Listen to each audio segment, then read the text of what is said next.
50대 초중반의 정규직장에서 사실 쫓겨나면 한 10년 가까이를 연금도 제대로 못 받고 그렇게 불안한 상황에서 이렇게 살아야 되는 경우도 많죠. 60대 이상 70대까지도 뭐 계속 그렇게 많이 벌지도 못하면서 허드렛 일을 하는 경우들이 너무 많다는 거죠. 그게 되게 이제 가슴 아픈 현실이고, 우리는 사실은 지금 제가 볼 때 퇴직연금 제도에 문제가 너무 많아요. 이게 기본적으로 수익이 안 나는 구조거든요. 퇴직연금 지금 가입해 있는데 수익 난다는 분 계세요? 여기 계신 분 중에? 국내의 그 어떤 자산운용사라든지 이런 그 자금을, 여러분들 자금을 운영해주는 데가 일단 실력이 너무 없어요. 이 퇴직연금을 잘 살펴보면 수익 낼 수 있는 데 투자하지 않아요. 지금 노후를 대비하신다고 하면 집으로 노후를 대비한다, 이 생각은 조금 버리시거나 그것만 믿고 있어서는 안 된다, 이런 이제 개념을 좀 탑재하셔야 된다, 이 생각을 합니다.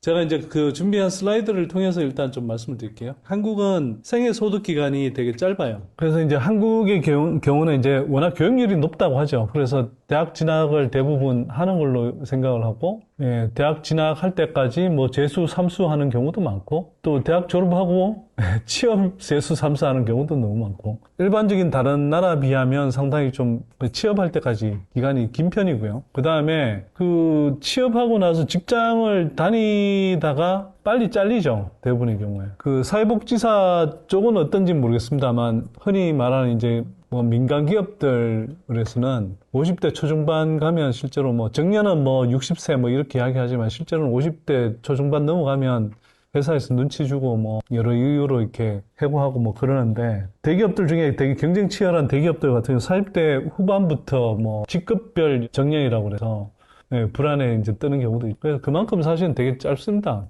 특히 이제 정규직 비중이 되게 낮아요. 그래서 다른 나라에 비하면 생애소득 기간이 대체로 뭐 한 최소 5년에서 많게는 10년 정도 짧아요. 그리고 정규직 비중이 되게 낮죠. 그러다 보니 정규직이어야 그나마 돈을 좀 많이 안정적으로 버는데, 정규직이 아니고 비정규직도 많고, 또 자영업자 비중이 높은데, 그 생애소득 기간이 짧고, 그 생애소득 기간 중에 안정적으로 소득을 버는 분들의 비율이 낮고, 소득을 많이 벌지 못하니, 그런데 노후는 길어져 있고, 이러니까 이제 사실 많은 분들이 기본적으로 노후 불안에 시달리죠. 그래서 일찍 정규직장을 떠나고, 뭐 정규직장 떠나고 나서 그래도 나름 밥벌이 하려고 하죠. 그래서 뭐 생계형 자영업 차리기도 하고, 또 뭐 비정규직으로 다른 일들을 하기도 하고, 뭐 조금 예를 들면 아파트 경비원이든 뭐 청소 용역이든 뭐 이런 것들을 하면서 노후에도 이제 뭐 소득을 벌려고는 하지만 그걸로 사실은 충분하지가 않잖아요. 실제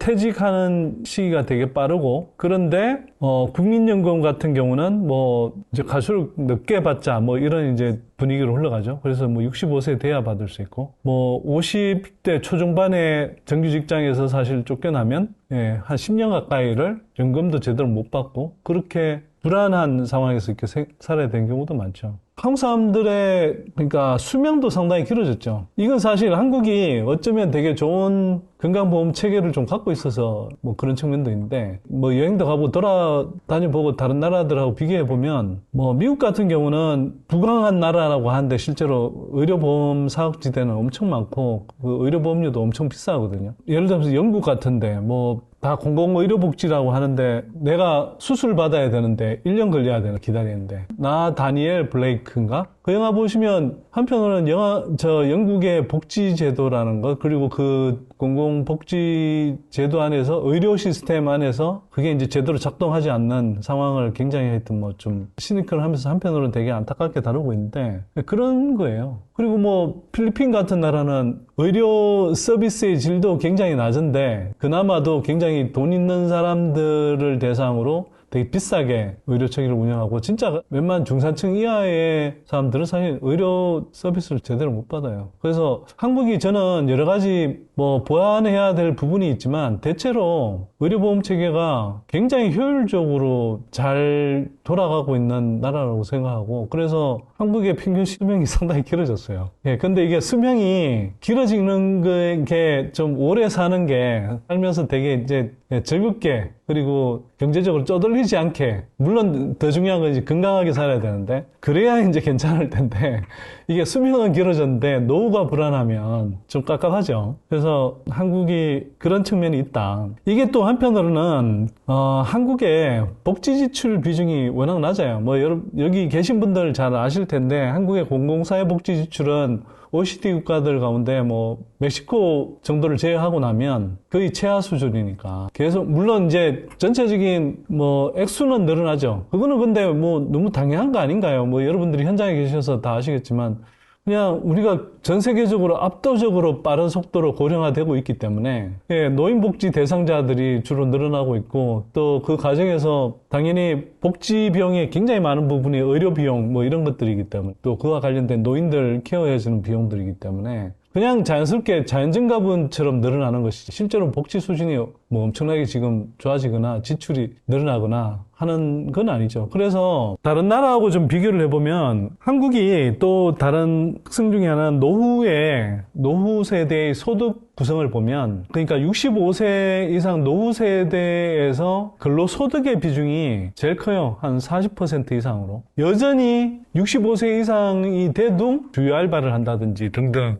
계속 그러니까 저임금 근로를 한다는 거죠. 이게 사실 우리는 노후는 쉬면서 삶을 좀 정리하기도 하고 이게 실제로는 그렇지 않고 60대 이상 70대까지도 뭐 계속 그렇게 많이 벌지도 못하면서 허드렛 일을 하는 경우들이 너무 많다는 거죠. 그게 되게 이제 가슴 아픈 현실이고 그래서 그게 이제 근로소득이 여전히 차지하는 비중이 한 뭐 45% 이상 이렇게 되고 사회복지 지출이 늘면 거기에서 이제 공공소득 이전이라고 하는 거 예를 들면 우리의 이제 노령연금 또 뭐 국민연금 뭐 이런 것들이 이제 좀 많이 차지하게 될 텐데 그것도 유럽 국가들 비교하면 너무 터무니없이 적고요. 미국보다도 이제 그래프를 보면 이렇습니다. 이제 유럽 국가들 같은 경우는 유럽의 이제 복지국가라고 하는 쪽에 가까울수록 복지 시스템이 잘 돼 있는 나라일수록 노후 세대에서 공공소득 이전을 통해서 그 공공 이전 소득이 차지한 비중이 되게 높아요. 뭐 노르웨이, 뭐 핀란드, 뭐 이런 스웨덴 이런 나라들 가면 뭐 거의 뭐 80%, 90%가 이제 공공 이전 소득이고요. 미국 같은 경우는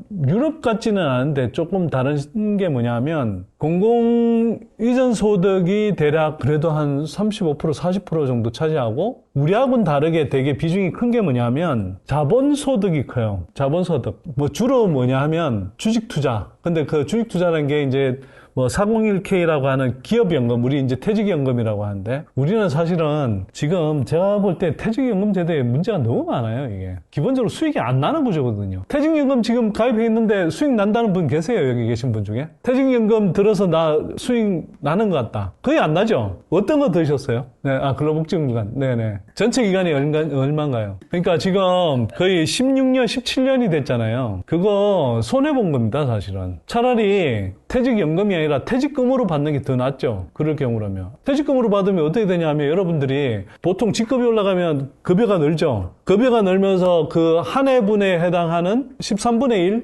1을 이제 퇴직금의 이제 기준으로 잡고 그게 이제 일한 연수를 곱해서 이제 주잖아요. 기본 구조가 그렇게 돼 있거든요. 보세요. 그러니까 같은 경우는 가장 최근 연도에 급여를 기준으로 해서 퇴직금을 16년치, 17년치를 받으면 아마 그 금액보다 훨씬 클걸요, 아마. 그러니까 제도가 너무 멍청하게 돼 있고, 이거 사실은 그냥 퇴직연금 제도를 운영하는 증권사라든지 저축은행이라든지 무슨 그냥 장사해주는 구조로 돼 있지, 일반 가정들, 이게 노후 대비해주고, 재산을 형성하게 해주는 그런 구조가 지금 전혀 아니란 말이에요. 진짜 이거 퇴직연금 제도 완전히 개편해야 됩니다, 이거. 이게 그리고 여러분들이 스스로 좀 선택할 수 있는 폭을 넓혀야 되고요. 근데 문제는 뭐냐 하면 기본적으로는 얘네들이 국내의 그 어떤 자산 운용사라든지 이런 그 여러분들 자금을 운영해 주는 데가 일단 실력이 너무 없어요. 이 퇴직연금을 잘 살펴보면 수익 낼 수 있는 데 투자하지 않아요. 채권형 비중이 높은 퇴직연금들 되게 많을 거고요. 주식투자형이라고 하면 주식투자 비중이 높다. 그래봐야 얘네들이 실력이 없기 때문에 지금 16년, 17년 운영했다고 하는데도 8%면요. 그 사이에 그 물가 상승률이나 금리 수준을 감안하면 제가 볼 때는 최소 50% 이상 수익이 나도 그냥 원본 유지한 정도밖에 안 될 겁니다. 근데 8%면요. 거꾸로 이야기하면 실질 가치로 그만큼 까먹고 있는 거예요. 근데 여러분들 이런 데 대해서 화 안 나시죠? 예, 좀 죄송한 이야기인데 잘 모르셔서 이렇게 화도 안 나셨던 거죠, 사실은. 그냥 그런가 보다 하고 있는 거죠. 그래서 퇴직연금 제도 사실 굉장히 많이 바꿔야 되고요. 좀 능동적으로 뭐 주식 투자를 이렇게 골라서 할 수 있는 그런 구조의 그 퇴직연금이 아니라고 하면 차라리 그냥 저는 현금으로 받겠습니다. 선택할 수 있다고 하면. 근데 기본적으로 얘네들이 여러분들 저 돈을 굴리는 사람들이 책임감도 없고요. 그 다음에 경쟁의식도 없고 인센티브도 없죠. 왜냐하면 이건 그냥 너무 자동적으로 들어온다고 생각하기 때문에요. 예, 열심히 안 굴려요. 자금을. 실력도 없지만 열심히 잘 굴리지도 않는다고요. 계속 손실 나는 거, 그거 자기네, 여러분들 퇴직연금으로 들어온 돈 가지고 그거 사서 그냥 주가 올리고 뭐 이런 식으로 방어하고 있는 거라고요. 이런 설명 들으면 화 안 나십니까? 미국 같은 경우는 기본적으로 근로소득 비중이 우리보다는 좀 작고 그런데 공공 이전 소득 비중이 우리보다는 높아요. 그리고 자본소득 비중이 상당히 높습니다. 거의 한 뭐 3분의 1 이상 됩니다. 우리는 그 비중이 거의 없죠. 제가 잘못 기억하고 있는데 그 근로소득 비중이 여전히 한국의 경우는 45% 이 정도가 아니고 한 60% 이 정도로 되는 걸로 제가 정정할게요. 그러면 여러분들께서 생각해 보시면 다른 나라에 비해서 왜 우리가 노후 불안에 시달리나? 세액소득 기간도 부족해, 수명은 길어졌어, 복지도 튼실하지 못해. 그래서 노후 소득원을 보면 공공으로부터 지원받는 돈도 없어. 근데 미국처럼 뭐 자본소득을 올리지도 못해. 그럼 여러분들 어떻게 해야 될까요? 그래서 그 자군 노력을 해야 된다고요. 제가 보기에는. 그래서 자군 노력이 뭐냐? 그럼 자본소득 늘려야 되는 거죠. 그걸 언제 늘리냐? 노후가 돼서 늘리냐? 네, 그때는 늘리고 싶어도 안 늘려져요. 노후에 자본소득을 늘리려고 하면 두 가지가 충족돼야 되는데, 첫 번째, 자본소득을 늘릴 수 있는 자본 원천이 있어야 되는 거고요. 두 번째는 자본소득을 늘릴 수 있는 실력이 있어야죠. 자, 그래서 이 두 가지를 만드셔야 됩니다. 그래서 오늘 이제 그 두 가지에 대해서 제가 이제 큰 틀에서 좀 설명을 드리고 갈 거예요. 일단 그러면 우리가 가게가 노후 준비를 하는 데 있어 어디서 빵꾸가 나는지를 한번 살펴봐야 될 필요가 있습니다. 첫 번째는 현금 흐름 측면에서 우리가 너무 과도한 사교육비를 지출하기 때문에 여기서 이제 빵꾸가 나는 거예요. 생애 소득 기간도 짧아. 거기에서 뭐 정기적으로 안정적으로 이렇게 고소득을 올리는 비중도 되게 많지 않아. 그나마 버는 돈을 일정한 기간 동안에는 사교육비를 엄청 써. 그러면 노후 준비를 어떻게 하나요, 도대체? 근데 사교육비는 제가 뒤에서 설명드리겠지만 앞으로 바뀌는 미래사회의 흐름을 감안할 때 쓰실 필요가 없는 돈을 쓴다고 저는 생각합니다. 일단 사교육 시키지 마십시오. 저는 사교육비 얼마 썼을까요? 흔히 말하는 입시용 사교육비는 지금까지 제로입니다. 부모가 보내지 않겠다는데 애들이 스스로 잘 가고 싶어 할까요? 우리 애들은 그리고 공부에 취미가 없어요. 하도 이제 어릴 때부터 제도화된 그 교육기관에서 받는 이런 교육은 아빠가 생각할 때 너무 멍청한 짓이다. 이런 이야기를 해서 그런지 애들이 그게 세뇌가 된 건지 의식화가 된 건지 모르겠는데 그런 공부의 필요성은 별로 못 느끼고, 자, 그래서 사교육비 쓰지 마시라고 제가 말씀드리고 싶고요. 자, 두 번째, 자산구조 측면에서 과도한 부동산 편중. 너무 과도한 부동산 편중이라는 건 뭐냐면, 뭐, 지금까지는 이게 잘 통했어요. 사실은 한국 사람들이 기본적으로 자산을 늘리는 방식이, 그리고 노후를 대비하는 방식이 빚내서 집 사고, 그게 집값이 올라주면, 그거 가지고 이제 나중에 이제 노후 시기가 되면, 그걸 팔아서 집을 줄여가거나 뭐 전세로 가거나 해서 그걸 가지고 이제 뭐 노후를 살아가는. 그래서 이제 노후 대비의 가장 이제 대표적인 방식이 그냥 집을 사서 계속 불려가는. 그거 잘하는 사람은 재테크에 성공하고 잘 못하는 사람은 재테크에 실패한 사람이고 노후 대비 잘 안 돼 있는 사람이고 뭐 이렇게 이제 많이들 흔히들 생각하죠. 그래서 한국에서 노후 대비한다 그러면 집테크 이걸로 생각을 하죠. 한편으로는 그게 뭐 지금까지 큰 흐름에서 보면 집값이 이제 대체로 계속 올랐기 때문에 그 방법이 틀리지 않은 구조이긴 했어요. 근데 앞으로도 그럴까 인간은 좀 생각을 해봐야 될 것 같습니다. 왜냐하면 지금까지는 인구 구조 측면에서 계속 이제 집값이 올라줄 수 있는 그런 요인들이 있었고, 또 세계적으로 보자면 기본적으로 이제 계속 저금리 구조였기 때문에 이게 유동성이 계속 이제 늘어나면서 집값을 밀어올리는, 자산 가치를 밀어올리는 그런 흐름들이 이제 지난 수십 년간 맞물려서 이렇게 왔기 때문에 그게 가능했는데 앞으로도 계속 그럴까에 대해서는 조금 생각을 해봐야 되지 않을까 싶습니다. 왜냐하면 인구 구조가 지금 너무 급격하게 바뀌고 있고 급격한 변화의 가장 큰 틀은 뭐냐면 급속한 노령화 그리고 저출생. 이 이야기는 뭐냐 하면 급속한 노령화라는 건 노인 인구 비중이 급속하게 늘어난다는 것이고 그거는 사회 전체적으로 부양을 받아야 할 세대는 엄청 늘어난다는 것이고 반면에 그 사람들을 부양할 수 있는 경제활동인구, 우리가 경제활동인구는 15세에서 64세라고 이야기하는데 실제로는 보통 경제활동을 본격적으로 하는 세대를 따져보면 25세도 요즘은 좀 빠른 편인데 그냥 25세부터 한 55세 이렇게 잡는 게 맞을 거예요. 그럼 그 비중으로 따져보면 노인인구 비중 대비해서 25세에서 55세 사이에 그 30년 정도의 그 세대의 비중이 그 세대 비중 대비해서 노인 인구 비중이 급속히 지금 올라가고 있는 거거든요. 사회 전체에 이제 부양 부담이 엄청 커지고 있는 거죠. 그게 하나 있고, 두 번째는 이게 주택 수요 연령대로 이제 보자면, 집을 보통 사는 연령대는 한국 그 가게 이제 그 연령별 특성별로 보면 30대 후반에서 40대 전반, 그 다음에 50대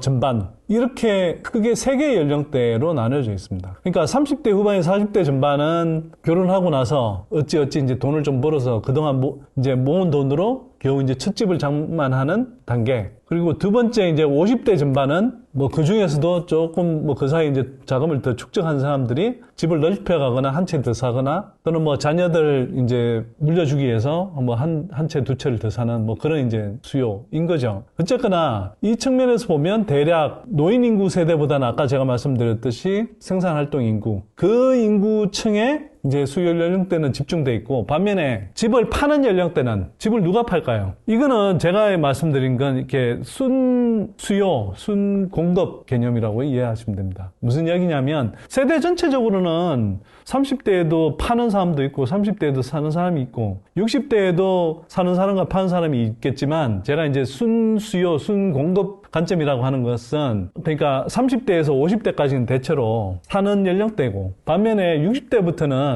세대 전체적으로 보면 그때도 사는 사람들이 있겠지만 대체로 파는 연령대라는 거예요. 60대 이상 노후 세대가 점점 많아진다는 것은 무슨 뜻일까요? 주택시장에서 건설사가 신규로 분양을 해야 이제 공급자가 아니라 노후 세대가 기존에 갖고 있던 집들이 주택시장에 순공급으로 나오는 시대가 되는 것이고 그 흐름이 점점 강해진다. 그러면 집값이 지금 수준을 계속 유지하는 것도 쉽지 않은데 그걸 넘어서서 뭐 지금까지 왔던 추세처럼 계속 그렇게 올라줄 수 있을까에 대해서는 이제 조금 의문을 가져야 되는 시기인 거죠. 여러분들이 뭐 잘 아시겠지만 2008년 금융위기 이후 2021년까지 21년 또는 22년 초 이럴 때까지는 금리가 계속 우하향 또는 저금리 상태였어요.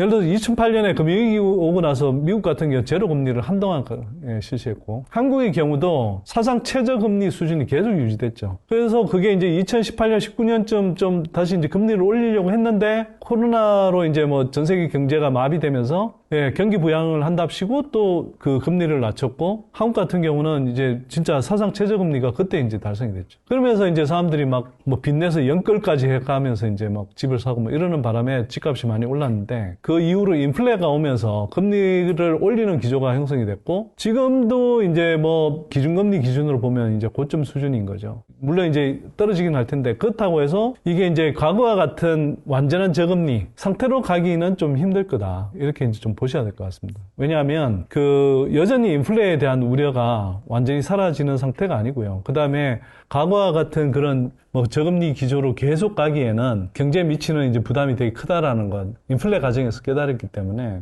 그렇게 가기는 힘들 겁니다. 그 뭐 우리가 이제 90년대 한국으로 따지면 뭐 외환위기 전에 그런 고금리 상태나 뭐 이런 쪽으로 다 가는 건 당연히 아니고요. 그러나 불과 이제 뭐 코로나 시기라든지 또는 2017년 뭐 18년 무렵까지 이렇게 그 가졌던 또는 2008년 금융위기 직후의 그런 저금리 수준 이런 것들이 다시 돌아온다라고 보기에는 좀 녹록지 않지 않을까 이렇게 좀 생각을 하셔야 되고요. 결국 이제 집값을 올리는 가장 큰 변수가 두 가지, 인구와 저금리로 대표되는 유동성 문제 이건데, 물론 이제 지금 뭐 금리 피크를 지나서 이제 약간 떨어지는 구간이긴 하지만 아까 이야기 드렸듯이 과거 같은 저금리로 가긴 힘들다. 그 다음에 인구 구조 측면에서는 매우 급속하게 고령 인구가 늘어나는 구조다. 계속 이제 집값을 밀어 올렸던 그 전제가 상당 부분 흔들리기 때문에 지금 노후를 대비하신다고 하면 집으로 노후를 대비한다. 이 생각은 조금 버리시거나 그것만 믿고 있어서는 안 된다. 이런 이제 개념을 좀 탑재하셔야 된다. 이 생각을 합니다. 다시 한번 정리하면 미래 세대에 맞지 않는 낭비적인 교육비 지출과 노후 빈곤의 악순환으로 이제 이어지는데 이걸 이제 끊어야 되는 거고요. 사회 전체적으로 이제 부양 부담이 늘어나고 또 젊은 세대의 출산 기피로 인해서 공동체의 지속 가능성이 어려워질 정도까지 이르렀고, 이걸 이제 사회 구조적인 어떤 해법을 모색하기에는 영원하기도 하고 여러분들 개개인이 뭐 미칠 수 있는 영향이 굉장히 제한적이기 때문에 어쨌거나 여러분들께서 스스로 좀 자구 노력을 하셔야 된다. 이 말씀을 드립니다. 자, 뭐 앞으로 부동산 시장에 나타날 현상에 대해서는 이게 사실은 제가 2022년에 낸 책이 하나 있는데 그 책에서 이제 기본적인 내용을 설명했고 뭐 유튜브 방송 등에서도 한번 정리해서 이렇게 이야기를 한 거예요. 마지막으로 요 부동산 이야기를 잠깐 하자면, 부동산 시장은 큰 흐름에서 보면 6, 7년 올랐다가 6, 7년 떨어지거나 이제 지지부진한 사이클이 대체로 좀 반복되는 흐름입니다. 그래서 이게 21년 말 정도가 사이클 고점이었다고 하면 거꾸로 이게 조정받는 구간은 가격이 하락하거나, 조정이라고 하는 것은 보통 주식시장에서는 이제 가격 조정은 실제로 가격이 떨어지는 것, 또는 기간 조정은 이제 상당히 기간이 걸려서 정체된 상태에서 가격은 추가로 크게 안 떨어지더라도 그 과정에서 뭐 투자하고 있는 기업의 이제 내용이 좋아진다든지 뭐 그러는 경우일 거고, 부동산 시장으로 바꾸자면 이게 가격이 실제로 떨어진 가격 조정과 더불어서 한편으로 가격은 추가로 안 떨어지지만 뭐 다른 이제 물가들은 오르는데 상대적으로 집값이 덜 오른다든지, 또는 한편으로는 경제가 좋아지는 상황에 비해서 집값은 뭐 제자리 걸음을 한다든지 뭐 이런 거죠. 그런 기간을 대략 한 6, 7년 정도 겪어야 되는데 21년부터 따지면 빨라야 26년 정도, 27년 정도까지는 대체로 조정을 더 받아야 될 거다. 이렇게 이제 볼 수 있겠죠. 그런데 이 조정을 받고 나서도 이번에는 뭐 그 엄청나게 큰 폭의 그런 집값 상승이 있을까에 대해서는 조금 저는 의문입니다. 왜냐하면 가계부채가 일단 너무 늘어나 있고요. 여기서 추가로 늘리기에는 굉장히 국민 경제 전체적으로 부담인 상황이다. 전 세계에서 가계부채 비율이 뭐 통계상으로는 한 3위 정도 나오지만 우리는 거기에 이제 전세보증금도 빠져 있고 개인 사업자 대출이라 형식으로 내지만 실제로는 그 집 사는데 개인 대출처럼 이렇게 쓴 뭐 그런 자금들까지 포함하면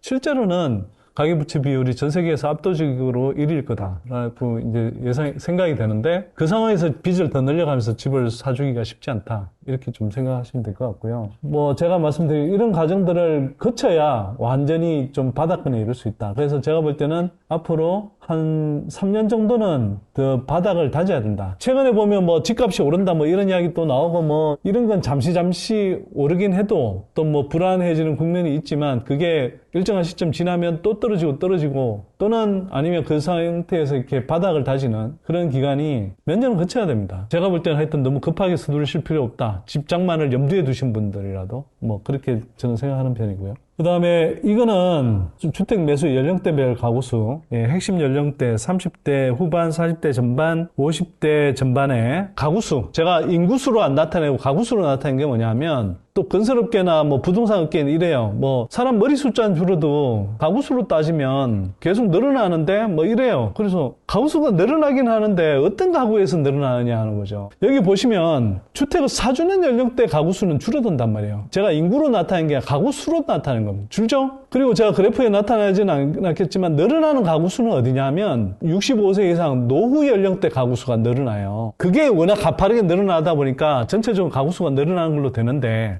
제가 앞에서 말씀드렸죠. 60대 이상은 집을 파는 순공급자 역할을 하는 가구수라고. 그 가구수가 늘어나는데 그게 주택의 수요가 늘어나는 겁니까? 공급이 늘어나는 겁니까? 그러니까 조금만 사실 이게 따지고 들어가면 말도 안 되는 헛소리를 하는 건데 건설업계나 부동산 업계가 그런 이제 장난질을 치죠. 속지 마시라고 뭐 부가적으로 말씀드립니다. 그 다음에 이 앞에 보여드린 세계 연령대에 주요 주택 매수 연령대 가구 통합해서 증감을 보여드린 건데 특히 26년, 7년, 8년 요 무렵이 집을 사주는 연령대 가구 수가 아래로 많다는 건 뭘까요? 그만큼 사줄 연령대가 줄어든다는 이야기죠. 전에 예를 들면 집을 왕성하게 사주던 연령대가 집을 사주지 않는 연령대로 들어간다는 거고요. 뭐 피크일 때는 뭐 20만 가구 정도로 한 해 20만 정도 빠진다는 거예요. 예전에는 인구가 막 늘어날 때는 한 해 20만, 30만, 40만씩 이렇게 늘어났는데 이제 2단계라는 거예요. 오히려